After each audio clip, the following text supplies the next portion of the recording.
श्रीमद् राजचंद्र द्वारा रचित आत्मसिद्धि शास्त्र में कल चर्चा चल रही थी।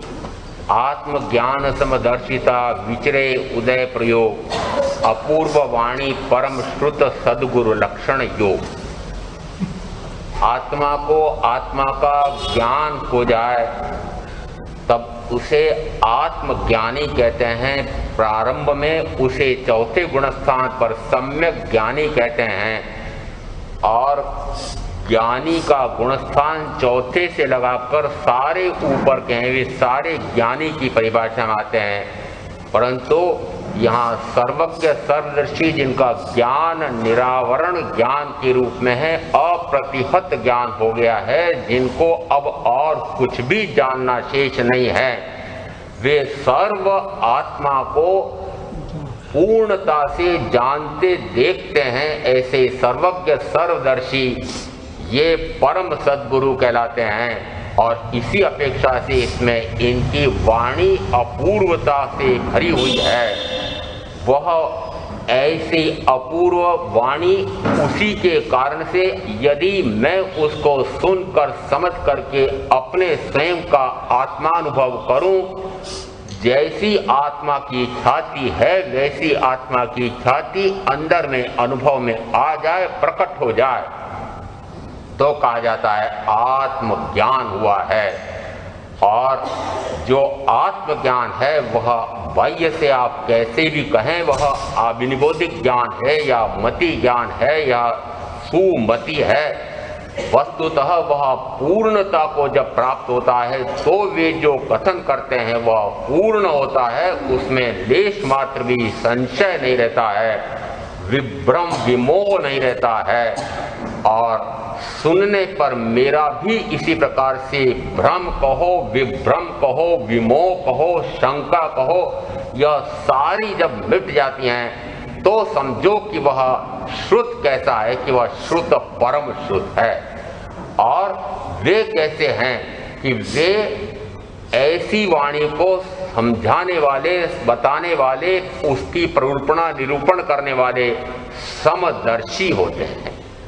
आत्मज्ञान समदर्शिता, जितने जितने अंश में आत्मज्ञान प्रकट होता जाता है उतने उतने अंश में समदर्शिता प्रकट होती जाती है। दोनों का सीधा संबंध है। आत्मा में आत्मा का जो ज्ञान प्रकाशित होता है उस ज्ञान की तरतमता के अनुसार ही दर्शन प्रकट होता है। दोनों अविनाभावी हैं। और यदि दर्शन प्रकट हुआ है, आत्मा को आत्मा का साक्षात्कार, परमात्मा का साक्षात्कार, परमात्मा मिलन, स्व और पर दोनों में भेद, जिस समय आत्मा और शरीर का भेद जान करके जिस समय आत्मा परमात्मा स्वरूप का ज्ञान और भान करता है, उस परमात्मा के माध्यम से करता है। उन परम गुरु, परम निर्ग्रंथ उनके और अपने में जिस समय वह तदाकार हो जाता है, दोनों में कोई भेद नहीं दिखता है।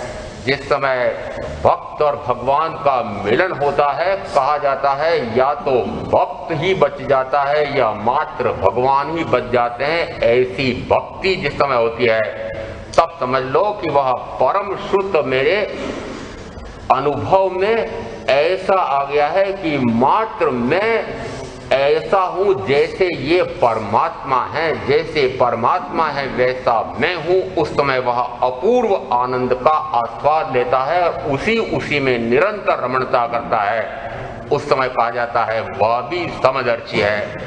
समदर्शी के दर्शन करने से समदर्शिता प्रकट होती है। यहाँ समदर्शिता किसे कहते हैं उसकी कुछ चर्चा कल की थी। जिस समय समदर्शी देखता है, दो बाह्य में भिन्न भिन्न प्रकार के रूप देखे, एक सुरूप देखा, एक कुरूप देखा, एक कुशब्द, एक सुशब्द, एक सुगंध, एक दुर्गंध, एक स्वादिष्ट, एक अस्वादिष्ट, इस प्रकार से भिन्न भिन्न प्रकार के स्वाद, एक कड़ा मुलायम, ठंडा गरम, इस प्रकार के भिन्न भिन्न प्रकार के उसे अनुभव आ रहे हैं। जिस समय ये भिन्न भिन्न अनुभव आ रहे हैं उनमें वह न तो कोई राग करता है, ना द्वेष करता है, ना रति होती है, ना अरति होती है, ना हर्ष होता है, ना शोक होता है, ना उसमें आसक्ति होती है, ना वितृष्णा होती है, ऐसे को कहा जाता है वह समदर्शी है। और यह समदर्शिता 13वें गुण स्थान पर पूर्णता को प्राप्त होती है और प्रारंभ 4थे गुण स्थान से होता है। जिस समय इन दोनों में समदृष्टि हो जाए, विषम दृष्टि जिसमें इन दोनों में सम नहीं, यदि स्वरूप को देखा और कुरूप को देखा तो दृष्टांत देकर के समझाते हैं कि यदि एक दीपक प्रकाश करता है, उसके सामने यदि फूटे हांडे आ जाएं, टूटे फूटे हांडे आ जाएं, कुरूप आ जाएं, तब भी उनको प्रकाश देता है, उतना ही प्रकाशित करता है जिसने सामने उसके स्वरूप सुंदर सुघड़ कोर किनारे वाले बढ़िया हांडे कलश आदि आ जाएं तो उनको भी उसी प्रकार से प्रकाशित करता है और दूसरों को भी उसी प्रकार से प्रकाशित करता है। आप अपना जरा पता लगा लेना कि स्वरूप दिखे और कुरूप दिखे, उसमें कुछ अंतर करते हो क्या? जिस समय सुंदर दृश्य दिखे, जिस समय सुंदरी दिखे उस समय, और जिस समय दुर्गंध युक्त वातावरण दिखे, कुरूप दिखे, उस समय क्या भाव आता है? यदि यह भिन्न भिन्न भाव आ रहा है, एक में रति है दूसरे में अरति है, तो समझो विषम दृष्टि है। समदृष्टि कौन होता है? कि जिसमें दोनों में सम भाव आ जाए, समदृष्टि आ जाए कि मुझे न स्वरूप से मतलब है न कुरूप से मतलब है, मैं तो अरूपी आत्मा हूं। बाह्य में ये रूप देख करके क्या भाव आना चाहिए? और ये रूप ये पुद्गल के हैं, गंध पुद्गल के हैं, ये शब्द चाहे कुशब्द हो न चाहे सुशब्द हो, प्रिय हो कि अप्रिय हो, उन दोनों में सम भाव आ जाए तो कहा जाता है वह समदर्शी है। दूसरी अपेक्षा से यदि ऐसा गिनने लगे तो कहेंगे जो गधे को गधा और घोड़े को घोड़ा कहता है वह भी समदर्शी है। दोनों में समानता मानता है, गधा गधा ही होता है, घोड़ा घोड़ा ही होता है। उसको किस अपेक्षा से? कि उसमें मेरी कोई इष्टानिष्ट बुद्धि नहीं है। इष्ट और अनिष्ट, एक मुझे इष्ट है दूसरा अनिष्ट है, ऐसा जिस समय भाव आता है तो समझो विषम दृष्टि है, समदृष्टि नहीं है। जिस समय वह सुशब्द और कुशब्द, यदि कान में ऐसा शब्द पड़ा कि जो अप्रिय लगता है, कटु लगता है, गाली लगती है उस समय, और यदि कोई प्रिय वचन बोले उस समय थोड़ा अंतर आता है क्या? यदि अंतर आता है तो अभी बहुत दूर है समदृष्टि पना। समदृष्टि हुई नहीं और समदृष्टि है तो वह सम्यक दृष्टि है, तो वह सम्यक दर्शन है, तो वह सम्यक ज्ञान है, और वही चौथा गुण स्थान है। और यदि वह नहीं हुआ तो हम तो अभी घर गृहस्थी में रहते हैं, हम तो संसारी हैं, ये शब्द भूल जाने चाहिए। मैं समदृष्टि हूं और समदर्शिता मेरा गुण है। मेरे ये परम आराध्य परम गुरु तीर्थंकर परमात्मा ये समदर्शी हैं, मेरे गुरु ये समदृष्टि हैं, तो मैं उनकी ओर देखने वाला, उन्हीं के अनुसार आत्मा की आराधना करके उन्हीं का अनुगमन करने वाला मैं भी समदृष्टि हूं। और जो समदृष्टि होता है वह फिर इस प्रकार का भेदभाव करके, और उसमें किसी में राग और किसी में द्वेष, किसी में रति और किसी में अरति, किसी में हर्ष और किसी में दुख, किसी में शोक, इस प्रकार से नहीं करता है। यदि अनुकूल आ जाए तो आसक्त हो जाए और प्रतिकूल हो जाए तो वह उसमें वितृष्णा को प्राप्त हो जाए, तो समझो अभी इस प्रकार की समदर्शिता आई नहीं है। निरंतर उसका बाह्य पदार्थ की अपेक्षा से, पर जन की अपेक्षा से तो ऐसी समदर्शिता आती है। और अभ्यंतर में समदर्शी यानी समभाव, आत्मभाव, सहज भाव, स्वरूप रमणता, स्वभाव में जिस समय चला जाता है तो कहा जाता है वह समदृष्टि है। जब स्वभाव में जाता है, क्यों आया?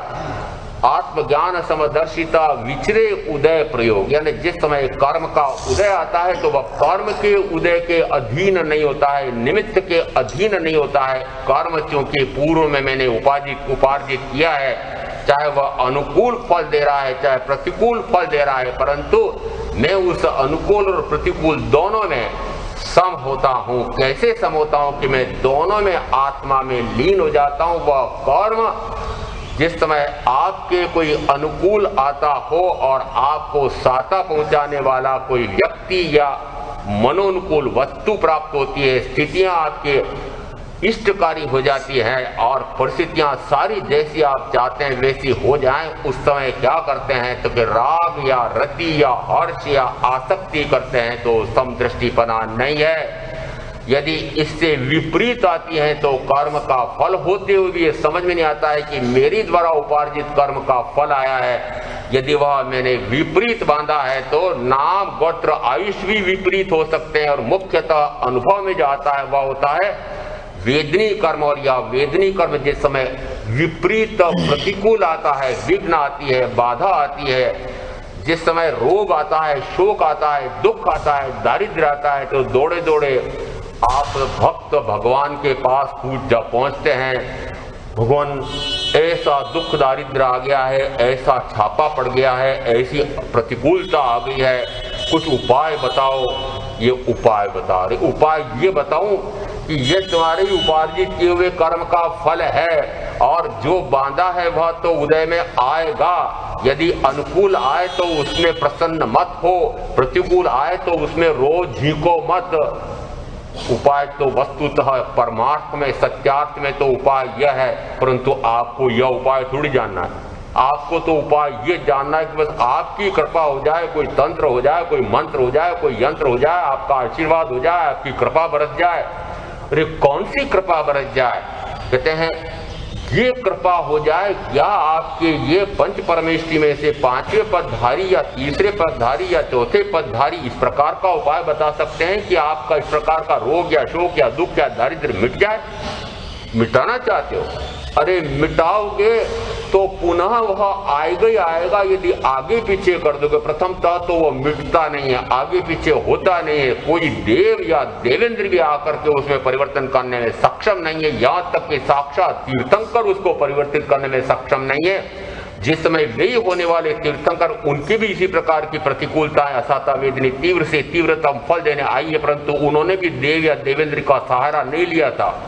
और उन्होंने तो कहा था कि मैं आपके साथ चलूं, पर उन्होंने कहा कि अरे तुम क्या करोगे, मेरे कर्म का उदय होगा, वह मुझे ही उसका निपटारा करना पड़ेगा, उसकी जरा मुझे ही करनी पड़ेगी। अरे उनके पास तो इस प्रकार का प्रस्ताव था। मेरे परम आराध्य ऐसे तीर्थंकर महावीर मुनि अवस्था में जिस समय दीक्षा लेते हैं, लेते से उनके पास भी इसी प्रकार से देवेंद्र ने कहा श्रवण संस्कृति से लोग परिचित नहीं है और ये न जाने कौन आपको, कोई मनुष्य, कोई राक्षस इस प्रकार के कोई है, दुख देंगे, देव दुख दे सकते हैं, दानव दुख दे सकते हैं, मैं आपके साथ चलना चाहता हूं। उन्होंने साथ लिया होगा? आप तो आमंत्रित करते हैं, आप तो बुलाते हैं, आप तो साधना करते हैं, उनको मनाते हैं, रिझाते हैं, पूरा रात्रि जागरण करते हैं। और ये जो कर्म मैंने उपार्जित किया है वह तो फल देगा। और समदर्शिता किसे कहेंगे कि जिस समय वह फल आता है उस समय में उस फल से पूर्णतः परे रहूं, वह समदर्शिता है। जिस समय आत्मा में लीन हो जाते हैं महावीर महामुनि, उस समय वह कर्म फल दे देता है। उस कर्म के फल से वे जुड़ते नहीं हैं और कर्म निर्जरित हो जाता है। आप उस कर्म की निर्जरा कहाँ चाहते हैं? आप तो उसको आगे पीछे करना चाहते हैं जो कोई करने में समर्थ नहीं है। ऐसे आत्मज्ञान समदर्शिता। तो समदर्शी किसे कहते हैं कि अनुकूल आए चाहे प्रतिकूल आए, दोनों में एक ही बात है, एक पुण्य का फल है, एक पाप का फल है, मेरे बांधा हुआ है, सुफल दुष्फल। यहाँ आता तो ऐसा है, कर्म शास्त्र में आता है कर्म सुफलदायक होता है, कर्म सुफल देता है, कर्म सुफल देता है। सूत्र कहता है कर्म कभी विफल नहीं होता है, कर्म सफल होता है। वो सफल होने का क्या अर्थ है कि जैसा बांधा है वैसा तो उदय में आएगा ही, उसको टाला नहीं जा सकता है। परंतु महावीर इस प्रकार की कला सिखाते हैं कि उसको निष्फल करने की शक्ति मुझ में है, और जिस समय वो निष्फल करता है उस समय कहा जाता है कि वह समदर्शिता को प्राप्त होता है। उस समय वह निष्फल, स्वतः निष्फल हो जाता है। वह उसको निष्फल करने का पुरुषार्थ नहीं करता है, वह तो मात्र आत्मा में लीन होकर के मात्र आत्मा को ही जानना और आत्मा को ही देखना, आत्मज्ञान समदर्शिता, अपने आप को जान रहे हैं, अपने आप को देख रहे हैं और बाहर में दिखाई दे रहा है, ओह देखो सहन कर रहे हैं, समभाव में रह रहे हैं, क्षमा दे रहे हैं, कुछ भी नहीं कर रहे हैं। बाहर में ये कुछ नहीं कर रहे हैं, न तो वे क्षमा दे रहे हैं, न वे सहन कर रहे हैं, न वे समभाव में जा रहे हैं, वे मात्र अपने आप को जान रहे हैं, अपने आप को देख रहे हैं। जिस समय ऐसे ज्ञाता भाव, दृष्टा भाव, स्वयं ही स्वयं को जानना, स्वयं ही स्वयं को देखना। अब यहाँ पर पदार्थ में समदृष्टिता से बढ़कर के कहां तक चले गए? स्वयं ही स्वयं को जानना और स्वयं ही स्वयं को देखना, उसको कहते हैं समदर्शिता। तो ऐसा आत्मज्ञान हो जाए, ऐसी समदर्शिता हो जाए, ऐसा परम ज्ञान हो जाए, ऐसी परमदर्शी हो जाए, मात्र अपने आप को देखते हैं, उस समय बाह्य में वे कर्म आते तो हैं, परंतु वे उस कर्म के प्रयोग से अधीन होकर के उसके अनुसार वर्तन नहीं करते हैं। विचरे उदय प्रयोग, वे विचरण कर रहे हैं किस अपेक्षा से कि जो कर्म यहाँ जो परम ज्ञानी के संदर्भ में आता है, तीर्थंकर परमात्मा के संदर्भ में आता है, उसमें तो वे जैसा अपना नाम गोत्र कर्म का उपार्जन करके आए हैं, उसके अनुसार जो फल आ रहा है उस फल के अनुसार मात्र विहरण होता है, समोचरण लगते हैं, प्रवचन फरमाते हैं, उस कर्म की निर्झरा हो रही है, नया कुछ आश्रवबंध नहीं हो रहा है। आत्मज्ञान समदर्शिता, विचरे उदय प्रयोग, अपूर्व वाणी, यहाँ इसीलिए कहा कि उनकी वाणी अपूर्व है, वह श्रुत परम हो जाता है, क्योंकि परम ज्ञान की प्राप्ति का मार्ग मिल जाता है और उसमें अपूर्व आनंद का आस्वाद आता है। और ऐसे जो ज्ञानी होते हैं वे सद्गुरु कहलाते हैं, और जैसे ये परम सद्गुरु हैं वैसे ही उनका बोध कराने वाले, उन्हीं के मार्ग का अनुगमन करके उन्हीं जैसे हो जाने का प्रबल पुरुषार्थ पराक्रम करने वाले मेरे सद्गुरु, और ऐसे सद्गुरु भी इसी प्रकार के लक्षणों वाले होते हैं। 10वें कालिक सूत्र में 9वें अध्ययन में 251वीं गाथा इसी प्रकार की आई है। गुणों से साधुता होती है, हे साधु गुणों को ग्रहण कर अवगुणों को त्याग दे। ऐसा करते हुए जिस समय वह आत्मा द्वारा आत्मा को जानता हुआ और राग द्वेषादि में जो सम रहता है वह पूज्य होता है, वही साधु होता है, वही साधुता कहलाती है, उसी को मुनित्व कहते हैं। ऐसे जो मुनि हैं वे मेरे परम आराध्य वर्तमान अपेक्षा से, क्योंकि वर्तमान में साक्षात सद्गुरु ऐसे परम निर्ग्रंथ तीर्थंकर परमात्मा विद्यमान नहीं है, इसलिए उनके गुण बताने वाले, उनका स्वरूप प्रकट करने वाले, उस स्वरूप पर उस स्वरूप रूप हो जाने वाले, ऐसा स्वयं हो जाने वाले और ऐसा स्वरूप प्रकट करने के लिए वे जो बोध देते हैं वे मेरे सद्गुरु, ये भी मेरे लिए उसी प्रकार के लक्षणों वाले होने चाहिए। वस्तुतः ऐसे जिनके लक्षण होते हैं वे ही सद्गुरु कहलाते हैं। दूसरी अपेक्षा से कहा कि सत जिन्होंने जाना है, जिन्होंने आत्मज्ञान, आत्मदर्शन और स्वरूप रमणता अपेक्षा से इन तीनों गुणों की पूर्णता को वे जान चुके हैं, उस पूर्णता का दर्शन तो कर चुके हैं, पर प्रकटीकरण में अधिकांश में तो प्रकट किया है, परंतु अभी साक्षात एक साथ इन सर्व को नहीं जानते हैं। सकल प्रत्यक्ष ज्ञान नहीं हुआ है, परंतु ज्ञान परिपूर्ण है।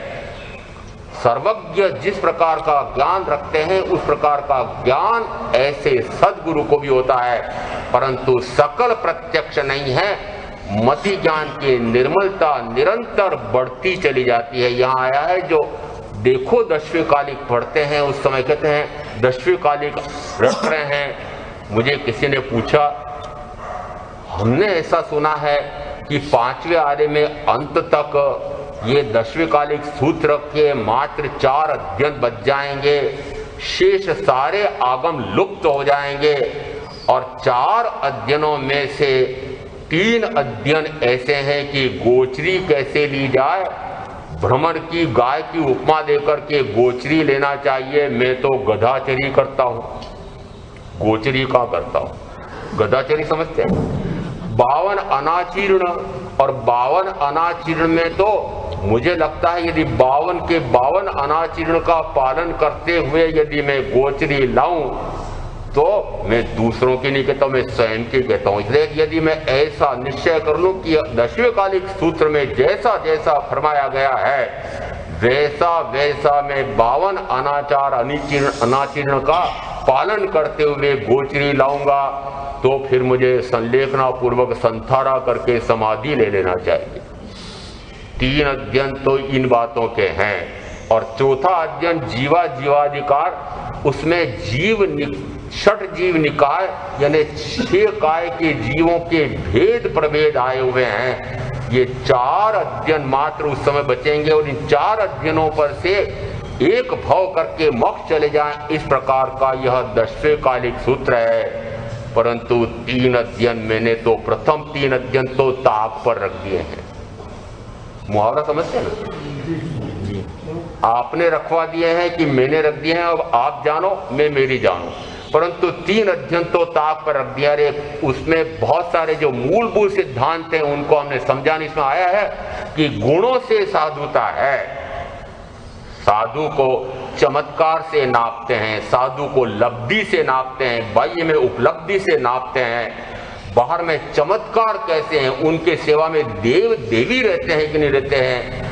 उनको ऐसा, जिस समय मैं पास में सोया था रात में मैंने भी संवर औषध कर रखा था और अचानक नींद खुली और उनके कमरे में ऐसा तेज प्रकाश हो रहा था, मैंने एकदम से देखा, थोड़ी देर बाद वो प्रकाश विलीन हो गया। मैंने प्रातःकाल गुरुदेव को पूछा, भगवान क्या? कुछ नहीं। और फिर उसका बाहर में प्रकाश को हो वही प्रकाश फैलाया। अपने गुरु के सेवा में देव रहते हैं। मैंने कहा मेरी तो साधना शून्य है, मेरे तो सेवा में कोई देव रहते हैं ना कोई देवी रहते हैं, तो फिर ये साधु किस काम के? रहे कोई चमत्कार बताओ महाराज, तो कुछ बात हो। ये क्या करना चाहते हैं? साधु को आप चमत्कारों से नापना चाहते हैं। साधु को उसके गुणों से साधु कहा जाता है। साधुत्व होता है। यहाँ 10वें कालिक सूत्र जिसकी जो इतनी महत्ता है उसमें एक बात इतनी महत्वपूर्ण, जगह जगह कितनी बातें हैं परंतु यहाँ आया है, जो आत्मा द्वारा आत्मा को जानता है। क्या अर्थ निकला? आत्मज्ञानी आत्मज्ञानी होगा, वह आत्मदर्शी होगा। ये सारे गुण उल्टे चले चाहे सीधे चले, एक साथ चलते हैं। जितनी तरतमता का श्रेणी का ज्ञान प्रकट होता है उतना उतना आत्मा को आत्मा का दर्शन होता है, और जितना आत्मज्ञान आत्मदर्शन होता है उतना आत्मा में समाधि रहती है, स्वरूप रमणता ज्ञाता दृष्टा भाव रहता है। और जिस समय ऐसे आत्मज्ञानी आत्मध्यानी आत्म समाधि में लीन रहने वाले ऐसे साधक होते हैं, उसको कहा जाता है वे साधु हैं। साधु को गुणों से नापा जाता है। साधु गुणों को ग्रहण कर अवगुणों को त्याग दे, गुणों की ही पूजा होती है। परंतु 5वें आर्य में असंयति की पूजा होती है। व्याख्या प्रगति सूत्र भी कहता है कि 5वां आर्य ऐसा होता है कि जिसमें संयति की नहीं असंयति की पूजा होती है। अब पता नहीं क्यों होती है, क्योंकि जैसे पुजारी है वैसे ही पूज्य है। पुजारी किसकी पूजा करना चाहते हैं? तो पुजारी जिसकी पूजा करना चाहते हैं फिर वो पूज्य भी उसी प्रकार का बनेगा। तो यहाँ भटकने वाला भी वही और भटकाने वाला भी वही। कहो तो आपके ऊपर कहूं तो आप स्वयं ही भटक रहे हो और स्वयं ही भटका रहे हो। अपने संदर्भ में जोड़ूं तो मैं कहूंगा अगर मैं स्वयं ही भटक रहा हूं, मैं स्वयं ही भटका रहा हूं। जिस समय कौन सुपूज्य होगा उसके लिए आया कि जब वह आत्मा द्वारा आत्मा को जानते हुए, और फिर कहा जिस समय राग द्वेष आदि के निमित्त आते हैं उस समय वह उसमें सम रहता है, तो कहा है वह सुपूज्य है, वह साधु है। ऐसी साधुता का गुण बता करके फिर कहा कि ये साधुता के गुण हैं, लक्षण हैं, इससे साधुता को मापा जाता है और वे ही मेरे आराध्य होते हैं। अब यहाँ आगे इस प्रकार की गाथाएं आई हुई हैं कि यदि हमें ऐसे ना मिले तो ये प्रश्न बड़ा खड़ा होता है। एक प्रश्न तो सबसे पहले ये होता है, हम कैसे पहचाने कि वे ऐसे सद्गुरु हैं कि नहीं हैं? तो मैंने कहा, मैंने तो सारे लक्षण बता दिए, क्या क्या लक्षण होना चाहिए। उसके बाद आप फिर वापस पूछते हैं कि हमारे पास तो इतनी शक्ति नहीं है, हमें इस प्रकार के स्वयं ही लक्षण पता नहीं है, हम कैसे पता लगाएं कि अंदर में आत्मज्ञान आत्मदर्शन हुआ कि नहीं? क्योंकि तो अभ्यंतर का गुण है, परंतु क्या वह अभ्यंतर का गुण बाह्य में प्रकट नहीं होता है? यदि अंदर में समदर्शिता है, अंदर में परम शांति है, अंदर में अपूर्व आनंद का आस्वाद आ रहा है, क्या बाहर शरीर पर, चेहरे पर, आंखों पर दिखाई नहीं देता? मालूम नहीं पड़ता है क्या? जिस समय आप व्यावहारिक जगत में भी, व्यावहारिक जगत में उदाहरण कुछ विचित्र दे देता हूं मैं, कि जिस समय एक दूसरे के सामने अभिनय करते हुए बोलती लेश मात्र नहीं है, बोलता लेश मात्र नहीं है, पर वह नायिका समझ जाती है, नायक समझ जाता है कि ये मुझसे प्रेम करते हैं, प्यार है। वो प्यार किससे सुनाई समझा उसने? कोई बोला, कोई बोली? अरे बहुत देखते हो ना फिल्में, बोलो तो सही। अरे समझ में आया कि नहीं? प्यार करता है, प्यार करती है। इधर भी सब जानते हैं, बूढ़े हो गए तो क्या हुआ, योगी सामने नहीं बैठते क्या? सब पता है। और ये घंटों हमारा थोड़ा सा 12:30-1 बजे तक सो जाता हूं। मैंने कहा क्यों भाई? हमारा थोड़ा सा वो सीरियल आते हैं, फिर वो उसमें देखने का चाव होता है। ये 60, 65, 70, 75, 80, 90 वाले भी उसी के सामने बैठते हैं। तो फिर मुझे उदाहरण भी देने पड़ते हैं कि जहाँ यदि अंदर में इस प्रकार का राग रति का भाव है तो वह चेहरे पर दिखाई देता है। यदि वैराग्य का और रति का भाव है, परम शांति का भाव है, समदर्शिता है, आनंद है, अपूर्व आत्मा का आनंद का अनुभव आ रहा है, तब बाहर में उसका प्रमोद, प्रफुल्लता, उत्फुल्लता, उमंग, उत्साह और ऐसा आनंद चेहरे पर भी प्रकट होता है, वाणी में निकलता है, अंदर से उद्गार निकलते हैं। वे समझ में आ सकते हैं कि ये सद्गुरु हैं। आपको लक्षण फिर भी समझ में नहीं आए तो फिर मैं एक दूसरा बड़ा मोटा उपाय बताता हूं। आपको परीक्षा करनी है कि साधु है कि नहीं, साधुता है कि नहीं। मैंने कहा उनके ऊपर पत्थर मारो, उनके ऊपर थूको, उनको गालियां दो। महाराज जी क्या उपाय बता रहे हो? मैंने कहा मैंने तो ऐसा किया था, मैंने तो ऐसा किया था, और फिर भी मैंने देखा कि वे अपने ध्यान में लीन हैं, और ऐसे लीन है कि धर्म ध्यान का चरम चरम चरम करते करते परम ज्ञान को प्राप्त हो गए। 6 माह के अंदर अंदर सारी गालियां सहन करते हुए, पत्थर की मार खाते हुए, हत्यारा है, दुष्ट है, पापी है, ऐसा सुनते और ये सुनाई नहीं, वे तो अपने आत्मा में लीन रहते हैं। ये उपाय मैंने तो किए थे, राजनगरी के उन निवासियों के अनुसार मैंने तो किए थे। आप करना चाहते हैं क्या? पता लगाना ना का साधु है कि नहीं, साधुता है कि नहीं। तो यहाँ साधु वैसे न मिले तो आगे गाथा दी है, प्रत्यक्ष सद्गुरु सम नहीं, परोक्ष जिन उपकार एवो लक्ष्य थया बिना उगेन आत्मविचार। प्रत्यक्ष सद्गुरु योग नहीं, ऐसे प्रत्यक्ष सद्गुरु, प्रत्यक्ष का क्या अर्थ? यदि साक्षात सद्गुरु मिल जाए तो ओहो बड़ा अहोभाग्य है मेरा। जिस समय अंतकर दशांग सूत्र पढ़ते हैं और सुदर्शन सेठ को ज्ञात होता है कि बाह्य में नगरी के बाहर तीर्थंकर महावीर पधारे हुए हैं, समूह शरण लग रहा है और मैं भी जाना चाहता हूं। उस समय माता पिता ने कहा वे तो सर्वज्ञ सर्वदर्शी हैं और भावों की महत्ता है, तुम यहाँ से बैठे बैठे ही उनका स्मरण कर लो, स्तुति कर लो, भाव से मिलन कर लो। किससे मिलन कर लो?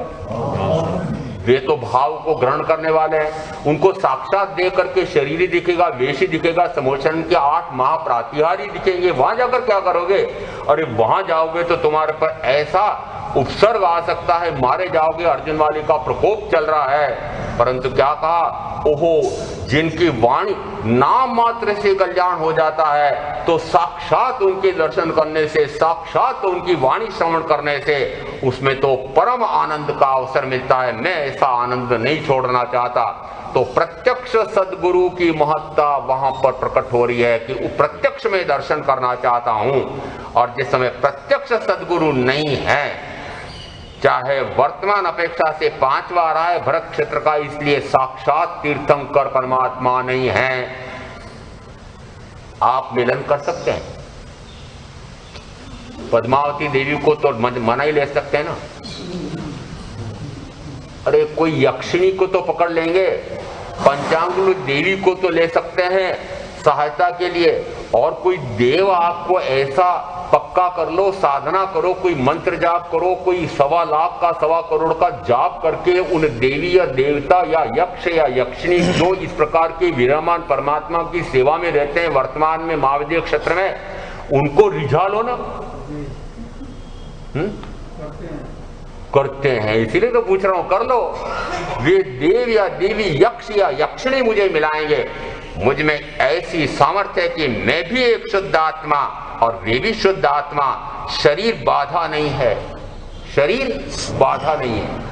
मैं उनको शरीर आदि से पूर्णतः भिन्न शुद्ध परम शुद्ध आत्मा, मात्र ज्ञायक स्वरूपी आत्मा, मात्र ज्ञाता, मात्र दृष्टा, मात्र स्वरूप रमणता करने वाले ऐसे परम वीतरागी, परम ज्ञानी, ऐसे विराजमान परमात्मा में भी उन्हीं के समान शुद्ध आत्मा, मात्र ज्ञायक स्वरूपी, मात्र परिपूर्ण वर्तमान शुद्ध आत्मा।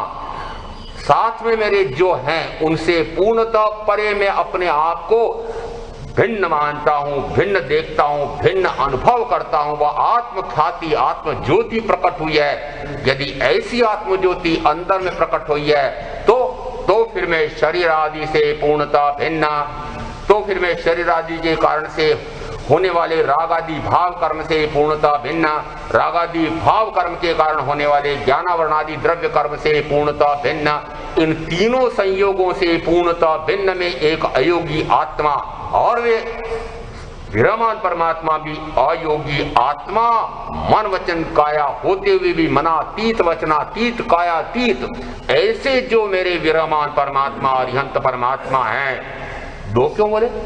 विराजमान परमात्मा तीर्थंकर रूप हैं, अरिहंत परमात्मा भी उनके समान हैं। तो ऐसे विराजमान तीर्थंकर परमात्मा, ऐसे अरिहंत परमात्मा, ऐसे शुद्ध आत्मा, परम विशुद्ध आत्मा और मैं भी शुद्ध आत्मा, दोनों का एकाकार में प्रत्यक्ष मिल सकता हूं कि नहीं?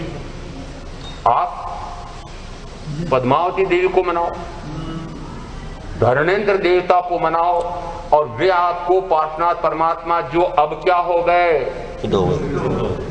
अब भी उनकी सेवा में रहते होंगे। क्यों?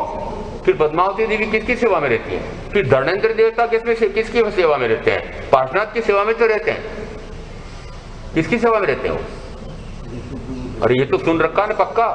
मैंने सुना यहाँ पर भी पूरा रात्रि जागरण होता, कोई रेंद्र नगर पीछे थोड़ी है। और क्या आप कम है क्या उसमें कई लोग होंगे, आप नई पीढ़ी वाले होंगे। रात्रि भर जागरण, पूरा बगीचा साफ होता है, पूरी रात जगाते हैं, और फिर पता नहीं नाचते गाते हैं, फिर पृथ्वी भोज होता है, सब होता है ठाट बाट।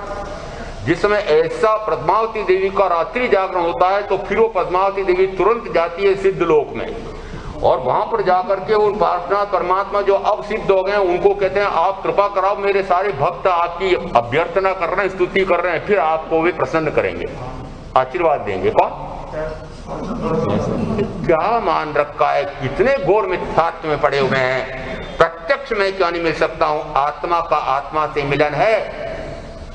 यदि साक्षात मिल जाए तब भी मैं उनको शुद्ध आत्मा के रूप में देखता हूं। यदि मात्र मैंने बाह्य में 8 महाप्रातिहार्य देखे हैं, समोचरण की रचना देखी है, देव देवी, वो लाखों देव देवी उनके समोचरण में हैं, वो हजारों लाखों इस प्रकार से नर नारी भी विद्यमान हैं, और नर श्रेष्ठ राजा और चक्रवर्ती भी उनकी सेवा में रहते हैं। अरे इसलिए मेरे लिए पूज्य हैं? नहीं, वे मात्र चूंकि मात्र ज्ञाता दृष्टा भाव में शुद्ध आत्मा बन गए हैं, परम शुद्ध आत्मा है, इसलिए मेरे लिए पूजनीय वंदनीय है। इसलिए प्रत्यक्ष यदि मेरा योग हो जाए तो मैं उसका परम उपकार मानता हूं, परम सौभाग्य मानता हूं। तो कहा प्रत्यक्ष सब सदगुरु सम नहीं।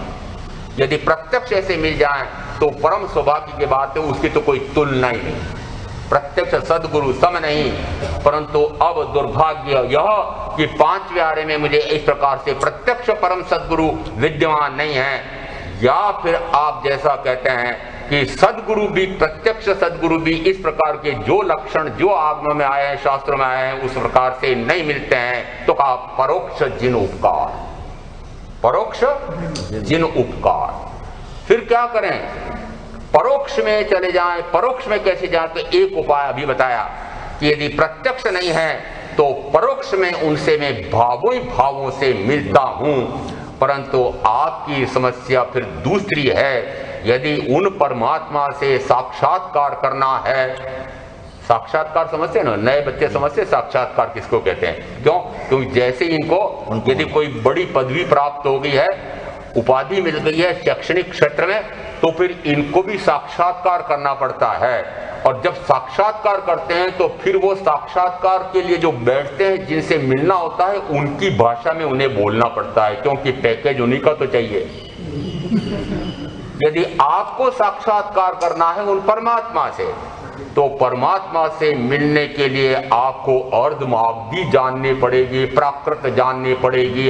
यदि आपको और किसी परमात्मा से ऐसा मिलना हो तो पाली जानना पड़ेगी, और किसी से मिलना हो तो अंग्रेजी या यूनानी जाननी पड़ेगी, या कोई हिब्रू जाननी पड़ेगी। यदि आपको और कोई पैगंबर की फकीर से मिलना हो तो फिर आपको उर्दू या और कुछ समझनी पड़ेगी।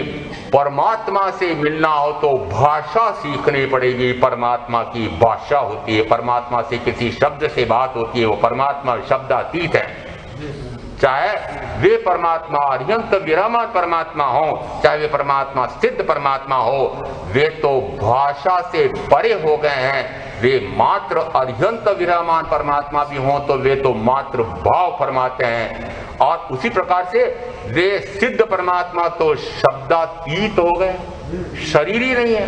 अब जिसके शरीर नहीं है उसके शब्द ही नहीं है। और आचारांक सूत्र के प्रथम स्कंद में 5-6 में आया हुआ है कि ऐसे उन सिद्ध परमात्मा के गुणों का वर्णन करने के लिए सारे स्वर वापस लौट जाते हैं और वे शब्दातीत हैं। यदि शब्दातीत हो गए हैं तो वे मात्र शुद्ध भाव रूप हैं, शुद्ध आत्मा है, मात्र ज्ञायक स्वरूपी आत्मा है। अब उनसे मिलने के लिए आपको शब्द चाहिए, भाषा चाहिए।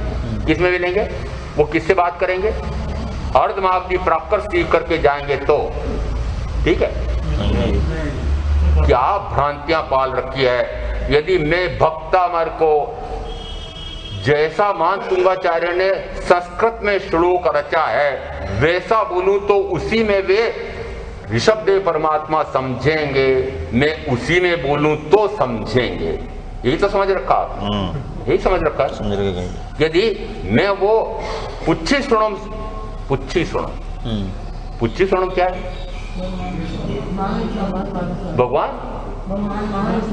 भगवान महावीर की अरे गुण स्तुति, पूरा क्यों नहीं बोलते? गुण स्तुति, उपमाएं दे दे करके उनके गुणों का वर्णन किया है। और वह पूरी स्तुति सूत्र कृतांग सूत्र में प्राकृत में है और प्राकृत में ही उसको बोले चले जा रहे हैं। अब यहाँ उन तीर्थंकर महावीर जो अब सिद्ध हो गए हैं उनसे आप किस में बात कर रहे हैं? किससे मिल रहे हैं? किससे मिल रहे हैं? कौन सी भाषा में मिल रहे हैं? प्राकृत में। प्राकृत में समझेंगे। यदि प्राकृत में नहीं बोलेंगे तो फिर उनकी स्तुति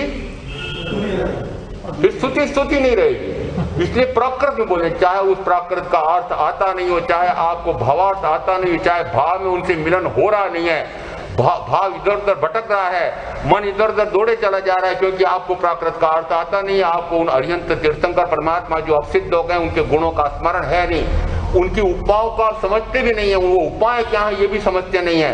परंतु फिर भी इस प्रकार सा गुणगान कर रहे हैं, समझ रहे हैं कि हमने ऐसी पराभक्ति कर ली है कि हम तो उन तीर्थंकर महावीर से बिल्कुल एकाकार हो गए। क्यों भ्रम पाते हो? ये क्या कर रखा है हमने समझ में नहीं आता है। इन तीर्थंकर परमात्मा से मिलना है, साक्षात मिलना है, तो भी भाव मिलन होगा, गुण मिलन होगा, गुण स्तुति होगी, गुणों का स्मरण होगा, गुण गान होगा, गुण ग्रहण होंगे, अवगुण निकल के मेरे भी गुण उस प्रकार से प्रकट होंगे, तो समझो स्तुति सार्थक हुई है। तो कहा प्रत्यक्ष सद्गुरु सम नहीं, परोक्ष जिन उपकार। परोक्ष में क्या किया? उनका उपकार। जिस समय शिष्य उन्हीं के द्वारा बोधित होकर के सम्यक दृष्टि होता है, समदर्शी होता है, ज्ञान की प्राप्ति होती है। यदि एक शिक्षक ऐसा है कि जिसने अपनी कक्षा में 100 विद्यार्थियों को पढ़ाया और उसमें से ऐसे विद्यार्थी हैं कि जो 60 विद्यार्थी तो अनुत्तीर्ण हो गए, ये सीए की परीक्षा गिन लो, 30 विद्यार्थी ऐसे हैं कि जो द्वितीय श्रेणी में आए हैं, 10 विद्यार्थी ऐसे हैं कि जो प्रथम श्रेणी में आए हैं, वो 10 में से एक ऐसा है कि जो 99.1 2 3 5 इस प्रकार के अंक प्राप्त किए हैं। जिस समय वे अनुत्तीर्ण विद्यार्थी के पालक शिक्षक के पास जाते हैं, उस समय क्या पढ़ाया आपने मेरे बच्चे को? ये मेरा तो बच्चा अनुत्तीर्ण हो गया।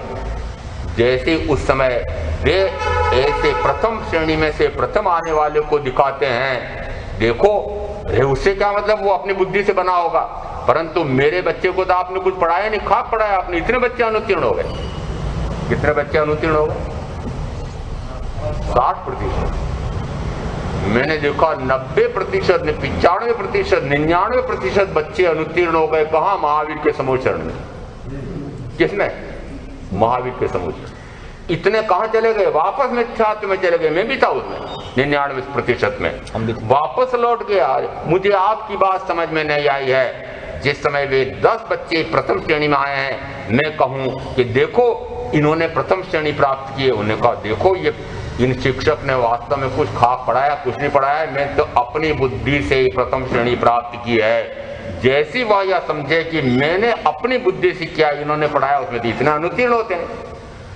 उस समय कहा जाता है अपनी बुद्धि पर उसको अहंकार आ गया है, विनय चला गया है, अभिमान आ गया है, और विनय गया तो विद्या गई, विद्या गई तो ज्ञान गया। इसलिए कहा कि जो कुछ प्राप्त हुआ है वह आपका उपकार है।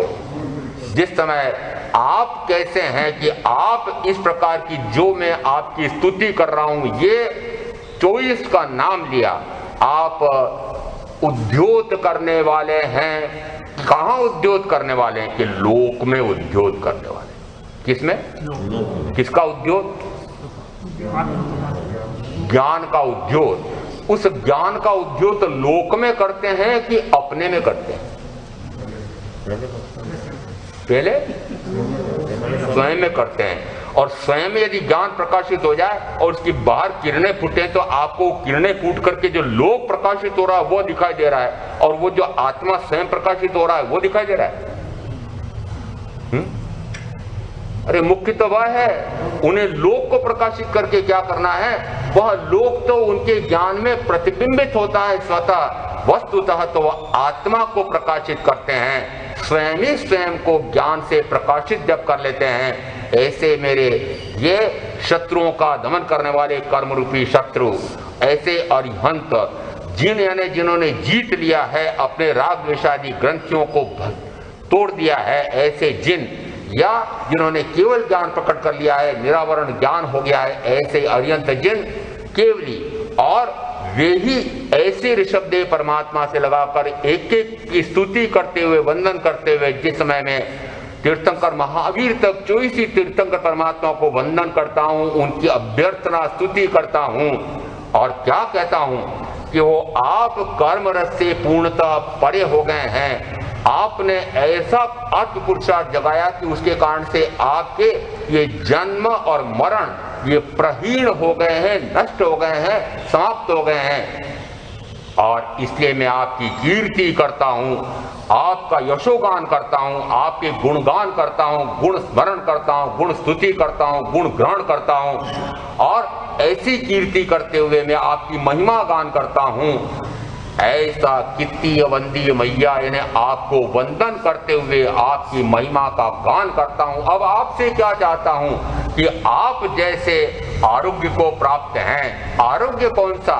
शरीर का। अरे आत्मा भी रोगी है राग आदि से, और राग आदि के रोग से आप पूर्णतः परे होकर के परम वीतरागी हो गए हैं। इसलिए मैं भी क्या चाहता हूं कि आप मुझे इस प्रकार का दें, क्या दें, ऐसा मुझे प्राप्त करा दें कि मेरा भी आत्मा आरोग्य हो जाए। आरोग्य कौन सा? आरोग्य बोधि लाभ। मुझे ऐसी बोधि प्राप्त हो जाए कि मेरा यह आत्मा जो निरंतर राग आदि के रोग से रोगग्रस्त हो रहा है वह परे हो जाए। तो जिस समय मात्र उनके उस आरोग्य को देखकर, उनके बोधि को देखकर, जो बुद्धत्व उन्होंने प्रकट कर लिया, जो शुद्धत्व उन्होंने प्रकट कर लिया, जो मुक्ति प्राप्त कर लिया है, उनको देख करके, उनके स्वरूप को समझ करके मैं भी उस प्रकार से हो जाता हूं। परंतु जब मैं हो जाता हूं तब ये मानता हूं कि आपका परम उपकार है, यह सिद्धि आप जो मुझे दी है, मुझे सिद्धि दें। मान लो ऐसा करते हुए जैसे ये हैं वैसा मैं हो जाता हूं, उस समय भी मैं कहता हूं कि आपका उपकार है। क्यों? क्योंकि आपके ऊपर दृष्टि करके आपने जैसे गुण प्रकट कर लिए हैं वैसे गुण आपके कारण ही मुझे प्रकट हुए हैं। इसलिए मैं आपका परम उपकार मानता हूं। दूसरी अपेक्षा से कि वर्तमान में जो आगम मुझे प्राप्त हुए हैं गुरु शिष्य परंपरा से, सुधर्मा स्वामी ने साक्षात आप श्री तीर्थंकर महावीर से सुना है। जो साक्षात सुनने वाले हैं उन्होंने जैसा भाव फरमाया है उन सारे भावों को समेटते हुए जो छोटे छोटे सूत्रों में संग्रहित किया, जिस समय अपने शिष्य को बताया, एक सूत्र दिया, उस सूत्र में इतने इतने भाव समाहित हैं, ऐसे सारे भावों को बता करके फिर कहा कि जिस समय ये सूत्र तुम पढ़ो, जिस समय ये सूत्र कंठस्थ करो, जिस समय उसका पुनः स्मरण करो, उस समय इसके साथ इतने सारे भाव आपके आ जाने चाहिए। सूत्र क्या था? गुरु शिष्य परंपरा से वे सूत्र मेरे पास आए गुरु के माध्यम से ही। तो यहाँ पर उपकार किसका? कि ऐसे गुरु का। उपकार किसका? कि उन परम सदगुरु तीर्थंकर महावीर का। इसलिए कहा प्रत्यक्ष सदगुरु सम नहीं, परोक्ष जिन उपकार। ये जिनेश्वर परमात्मा का ही, ऐसे तीर्थंकर परमात्मा का ही उपकार है कि आज मुझे इस प्रकार की आगम वाणी, वीतराग वाणी, अमृत वाणी, अमृत वचन मिले हुए हैं, उनका उपकार करता हूं। ये सदगुरु जो मिले हैं, ये सदगुरु कैसे मिले? कि आपकी शिष्य परंपरा से, गुरु शिष्य परंपरा से जो मुझे गुरु मिले हैं, उन्होंने आपके उस गुरु गम को समझा है, रहस्य को समझा है। प्रत्यक्ष सदगुरु सम नहीं, परोक्ष जिन उपकार, एवो लक्ष्य थया बिना उगे न आत्म विचार। ऐसा लक्ष्य हुए बिना आत्म विचार ही प्रस्फुटित नहीं होता है, स्फुरित नहीं होता है। जिस समय इनको परम उपकारी मानते हैं, क्योंकि साक्षात सदगुरु विद्यमान नहीं है, उस समय क्या करेंगे? उनकी वाणी विद्यमान। क्या करेंगे? यदि साक्षात परम सदगुरु विद्यमान नहीं है, सजीवन मूर्ति सामने नहीं है, तो फिर परोक्ष में उन्होंने जो फरमाया है वह मेरे सामने विद्यमान है, और वह सूत्र रूप में, आगम रूप में, शास्त्र रूप में, और फिर उनको समझाने वाले जैसा सदगुरु परम सदगुरु ने समझाया है उन भावों को हृदयंगम करके और अपने अनुभव से उन्होंने सत्य मान करके फिर जिस समय मुझे बताया, इसलिए उन सदगुरु की वाणी पर मैं विश्वास करता हूं, और फिर उसको सुनकर समझ करके जब मुझे स्वयं आत्मा का अनुभव आता है तब मैं उस अनुभव सिद्ध वाणी के कारण से उनका उपकार मानता हूं। एवो लक्ष्य थया बिना, लक्ष्य क्या होना चाहिए? कि मुझे भी उस प्रकार का परम श्रुत प्राप्त हो जाए, मुझे भी वह परम समदर्शिता प्राप्त हो जाए, मुझे भी वह परम ज्ञान की प्राप्ति हो जाए। है क्या ये लक्ष्य? है क्या परम ज्ञान की प्राप्ति हो जाए? लक्ष्य है क्या? लक्ष्य तो लक्ष्य तो है, परंतु लक्ष्य तो हमारा ऐसा है, पर कार्य कौन सा है? कार्य तो बाहर में विपुल धन वैभव प्राप्त कर लूं, विपुल ज्ञान प्राप्त कर लूं, ऐसा है क्या? अपूर्व ज्ञान की प्राप्ति हो जाए, ऐसा है क्या? बच्चों के साक्षात्कार तो ले लेता हूं, मैंने कहा अंदर में क्या महाराज ये बाहर में अमुक, मुझे ईर्ष्या होती है। कभी कभी लोग कह भी देते हैं महाराज मुझे ईर्ष्या होती है ये इनकी भव्य कोठी 10 करोड़ 15 करोड़ की ऐसे कैसे होगी, मेरा ऐसा मकान कैसे है, मेरी भी जब तक ऐसी कोठी नहीं हो जाए तब तक मैं चैन नहीं लेने वाला। वो सुनता हूँ अरे उसके इतने 1000 करोड़, उसके इतने लाख करोड़, तो फिर विपुल धन वैभव अर्जित करने का भाव अंदर में जागृत होता है, महत्वाकांक्षा बढ़ती जाती है और माता पिता महत्वाकांक्षा टूटते जाते हैं। तो बाहर में तो ऐसा कर रहे हैं और लक्ष्य में क्या कहते हैं कि मैं भी परम ज्ञानी हो जाऊं, मैं भी परमदर्शी हो जाऊं, मैं भी सम्यक ज्ञानी सम्यक दर्शी हो जाऊं, मैं भी इसी प्रकार से ऐसा हो जाऊं जैसे मेरे सदगुरु हैं, जैसे मेरे परम सदगुरु निर्ग्रंथ परमात्मा हुए हैं, ऐसा हो जाऊं। कार्य उल्टा और हो जाऊं ऐसा कैसे होगा? यदि लक्ष्य मेरा वैसा है तो फिर कदम उसी प्रकार से चलने चाहिए। इसे कहा एवो लक्ष्य थया बिना, जब तक उस प्रकार का लक्ष्य मेरा नहीं होगा तब तक आत्म विचार उगेगा ही नहीं। उगना पौधे को उगनों को कहते हैं, प्रस्फुटित होना, स्फुरण होना, अंदर में भाव ही नहीं जगता है, ये सुविचारणा आती ही नहीं। मैं भी अपने आप को समझूं कर्म क्या है, कर्म किस प्रकार से आते हैं, कर्म किस प्रकार से रुकते हैं, कर्म कैसे निर्जीवित होते हैं, आत्मा का अपूर्व आनंद क्या है, वो आनंद कैसे आता है, यह समझने का जिस समय अंदर में तीव्र जिज्ञासा का भाव उठता है तो कहा जाता है यह आत्म विचार है। यदि ऐसा आत्म विचार भी प्रस्फुटित हुआ है तो भी समझो कि वह उस विचार को पा जाएगा। वह सुविचारणा जब अंदर में जगती है उस समय सदगुरु की खोज होती है, और सदगुरु की खोज में चाहे पूरा जीवन निकल जाए परंतु खोजें किसको, पाए किसको, कि सदगुरु को ही खोजें और सदगुरु से ही मुझे ग्रहण करना है। यदि कुगुरु को प्राप्त कर लिया और मेरे तो जो हैं ठीक है, जो मुझे कुल परंपरा से मिला है, जो मेरे को जैसा मैंने सुना समझा है वे ही ठीक हैं, ना तो धर्म किसी गच्छ में है, न कोई मत में है, न कोई पंथ में है। धर्म तो आत्मा का गुण है, वह अंदर में ही मिलेगा, किसी गच्छ में, मत में, पंथ में, संप्रदाय में नहीं मिलने वाला है। इसलिए कहा कि इन सब से परे होकर के मात्र अपने आप में पहले जाने के लिए ऐसे सदगुरु की खोज करके, सदगुरु से प्राप्त करके ऐसा परम ज्ञान मुझे भी प्राप्त हो जाए, ऐसा सत्पुरुषार्थ में आप जो करेंगे उनका अवश्य कल्याण होगा। ओम